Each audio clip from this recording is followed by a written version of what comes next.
Hello, have you seen Xin? Như mình đã chia sẻ thì chương trình skincare hàng ngày của mình gần như là ít thay đổi. Nhưng mà gần đây thì mình hay nhận được những câu hỏi như là chị ơi hãy dùng thử skincare Hàn Quốc đi ạ, hay là chị ơi thử review một số sản phẩm skincare Hàn Quốc đang hot đi ạ. Vậy nên mình đã quyết định nhờ ekip order thử một số sản phẩm skincare Hàn Quốc đang hot nhất hiện nay để dùng thử unboxing và sẽ review cho các bạn cái cảm nhận đầu tiên khi mà mình dùng nhé.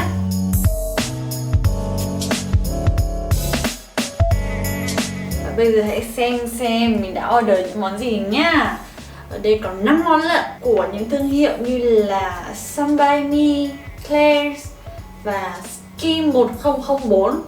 Xem nào, đầu tiên thì mình sẽ unbox sữa rửa mặt đi.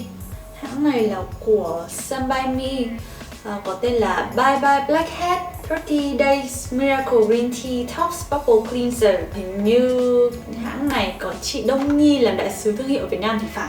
Theo như mình thấy trên hộp thì có ghi là giúp đánh bay mụn đầu đen trong vòng 30 ngày theo dạng sùi bọt này, và có độ pH thấp để chăm sóc lỗ chân lông. Hay đấy. Về thành phần thì mình thấy trên đây là có tận 16 loại trà xanh khác nhau. BHA là 0,5%, hạt konjac và trà xanh tự nhiên. Với thành phần như thế này thì mình nghĩ là sữa rửa mặt này sẽ có khả năng làm mềm cái bã nhờn lâu năm này, làm sạch mụn cám, mụn đầu đen, rồi sữa bã nhờn. Và với cái độ pH thấp như thế này thì sẽ không làm khô da. Bây giờ thì mình sẽ unbox và dùng thử nhé.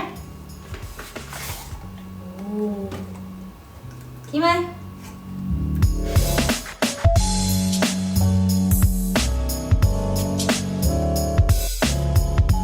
Thơm các bạn ạ, đúng mùi trà xanh luôn, mát nữa.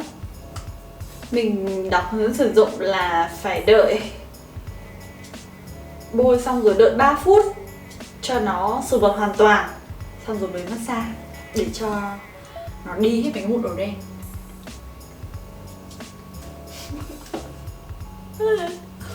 Bây giờ thì mình sẽ massage cả mặt.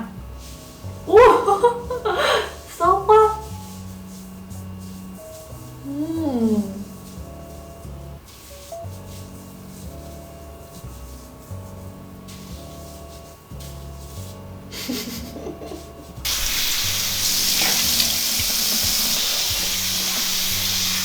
Sau khi rửa mặt xong thì cảm nhận đầu tiên của mình là rất là mát vô cùng và rất là mềm, nó không bị khô da. Chắc là do tại vì cái độ pH của nó thấp.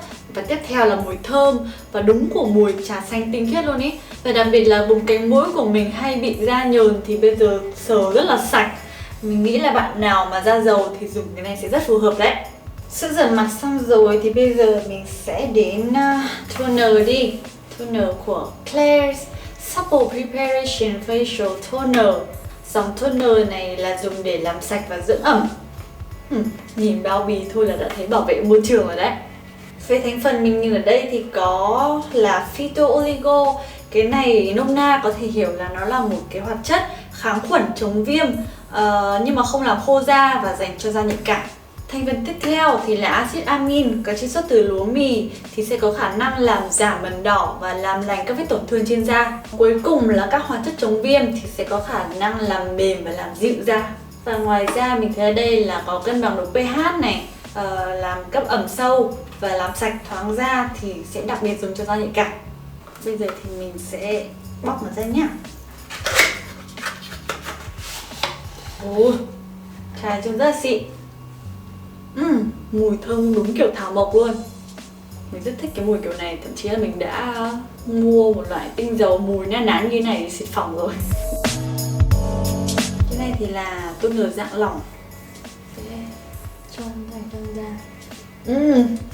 Thơm quá. Thẩm thấu khá là nhanh. Với dạng lỏng như thế này thì mình nghĩ là các bạn có thể sử dụng làm kiểu lotion mask cũng được. Chắc là sẽ xem xét để gắn bó lâu dài với em này đây. Được. Tiếp theo sẽ là Empure Madagascar Centella của hãng Skin 1004.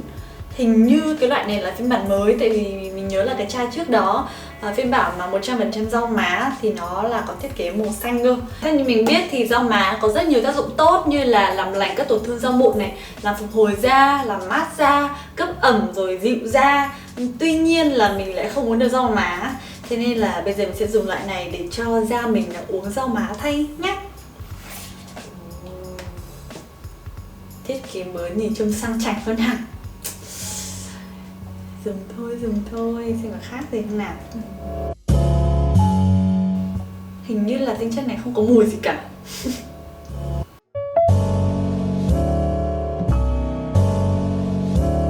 Thẩm thấu khá là nhanh.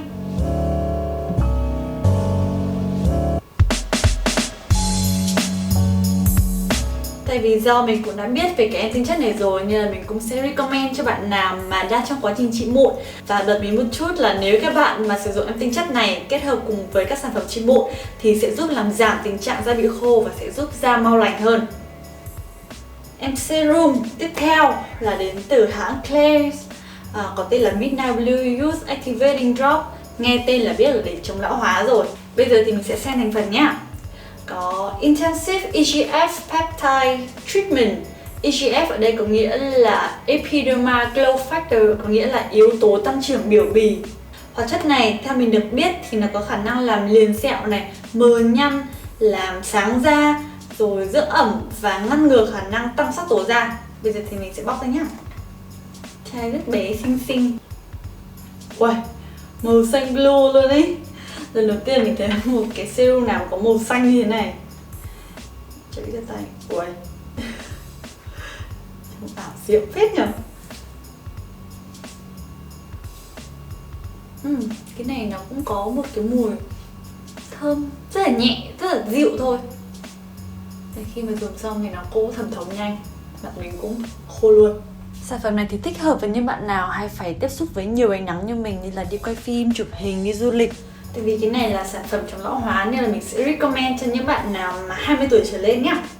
Và sản phẩm cuối cùng chính là em bóng vàng này đây, đến từ hãng Sunbyme, có tên là Yucha Niacin Brightening Sleeping Mask. Có thành phần là Yucha 70,5% và Niacinamide 5%. Thì nên tên của nó mới là Yucha Niacin. Nhưng mà Yucha nghe có vẻ lạ để mình rất Google một tí nhé, xin phép mọi người. Và sau khi tìm hiểu xong thì mình mới biết được là Yucha là một loại trái cây từ Hàn Quốc giàu vitamin C cộng với cả niacinamide, thì đây là hai loại chất có tác dụng làm dưỡng trắng và làm giảm các vết thâm nám. Bây giờ thì mình sẽ dùng thử. Thơm cực mà đúng kiểu một cái mùi chanh chanh cam cam, nói chung là một cái mùi kiểu vitamin C ấy. Bây giờ mình sẽ bôi lên mặt. Do là mặt nặng ngủ nên mình sẽ bôi giấy hơn một tí. Bình thường các mặt nạ ngủ thì chỉ có tác dụng là cấp ẩm thôi, nhưng mà mặt nạ Sunbyme thì có tác dụng là cả vừa cấp ẩm cả vừa sáng da nữa.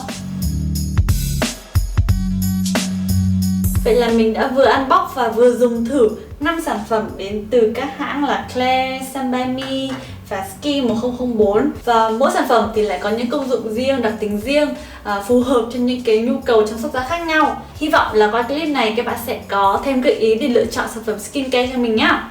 Còn bây giờ thì mình sẽ để cái mặt bóng nhảy này và đi ngủ đây. Bye bye!